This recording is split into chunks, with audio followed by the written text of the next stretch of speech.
Wellness Wednesday is brought to you by Adventist Health. Welcome back, everyone. We are in the kitchen. We've got another great Wellness Wednesday recipe for you today. And today I've got Paisley Coble, an 8th grade student at the Central Academy of Arts and Technology. Also there, I have Ellen Harrison, who's a 7th grade teacher at this school. And I also have Carmen Bravo, a dietitian with Bravo Nutrition Consulting. And appreciate you coming on again. Thank you for having us. Another great recipe. Cornbread. I mean, who doesn't like cornbread? Paisley, do you like cornbread? No. Okay, I mean, it is I feel like it's a staple Delicious. in so many households. Yeah. But we're talking about taking something that a lot of people know and make on a regular basis. They have it with different foods, but you're talking about how you're trying to make it just a little healthier, right? So talk a little bit about that. Just kind of substituting a few things. Yes, first of all, making it from scratch is not hard. My family would always use the mix. It's not hard to make it from scratch. By making it from scratch, you can also customize it. So this the original recipe calls for a cup of sugar. I didn't use sugar. I used a monk fruit erythritol blend.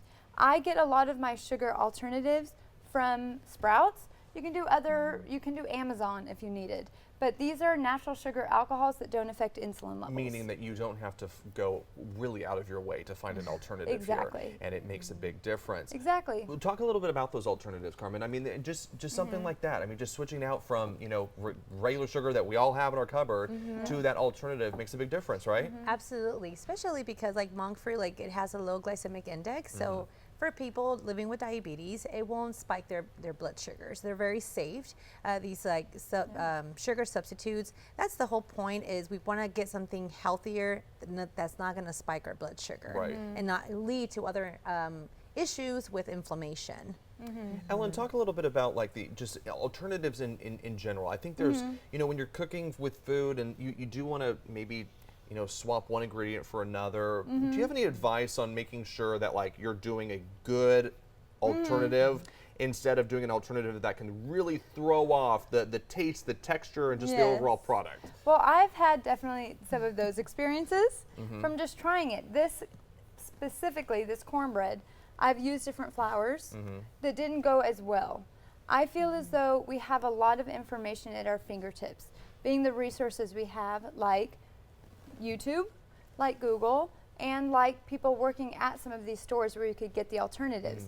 I feel like reaching out just for the information, just so that we're not, I could say, wasting ingredients or, oh shoot, I had to make this for the party and I ruined it because I used this alternative. I think that's so I'm really glad that you said that, because I think that, when you get in the kitchen and the recipe, has all of these ingredients listed, you don't want to, you're scared to veer off track. And so I'm glad that you brought that up, how you might not have an appropriate substitution, but it's good to play around with that. And to look up, the difference in almond flour and whole wheat flour. Or rice flour. Or rice flour, just to get, when is the best time to use rice flour?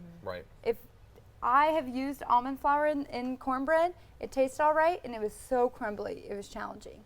So to know your audience, who you're making it for, and I do feel the willingness to play around. Paisley, when you're in the kitchen, and whether it's with your mom or your other people, you're an 8th grade student. You've been seeing how just you can still have fun with food, you can still enjoy healthy meals, but not really pay the price of putting unhealthy ingredients in your body.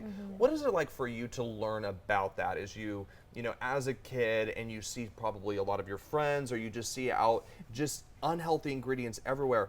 What is it like for you to be a kid and not necessarily sacrifice having good food, but instead having good food that tastes good but also is good for you? I think it's really interesting to learn about all of that.